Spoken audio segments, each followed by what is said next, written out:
show starts in 10, 9, 8, 7, 6, 5,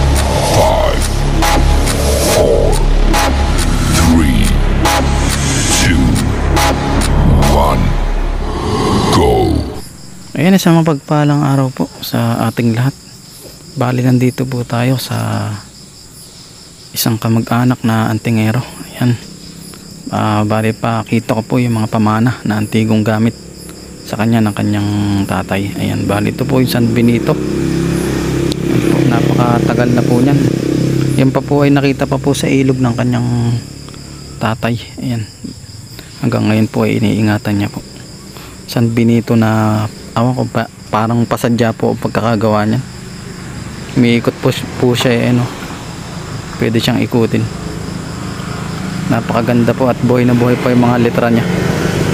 Ayan, buhay na buhay po yung mga letra niya. Napakaganda pong gamit nito. At saka po ito ang kanyang Santo Cristo. Ayan po, napakainam po niyan sa proteksyon at maging sa panggamutan na rin po. Ayan, ayan, isa po ito sa tangan ng mga matatatandang antingero nung araw. Ayan po, Santo Cristo. Ayan po, napakaiinam po talaga ng mga gamit nung araw. Ayan, at talagang ika nga ay kayamanan pagka mga pamana ng kanyang magulang. Ayan po ang Infinita.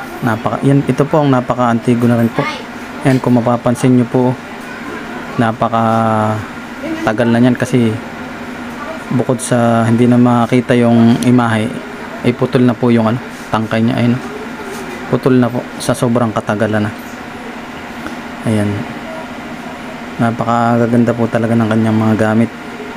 Talagang kayamanan na pamana ng kanyang tatay.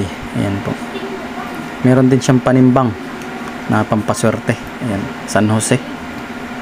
Ayan po, napakainam po niyan sa pampaswerte sa negosyo at pangkabuhayan na rin po. At panimbang na rin po sa mga medalya na pandepensa, para meron na kayong pandepensa at meron na kayong pampaswerte. Ayan, isang maraming salamat po nga po pala sa patuloy na sumusuporta sa akin. Naway patuloy lang po ang pagsuporta nyo sa akin. Isang mapagpalang araw po ulit at maraming salamat po sa lahat ng sumusuporta. God bless po.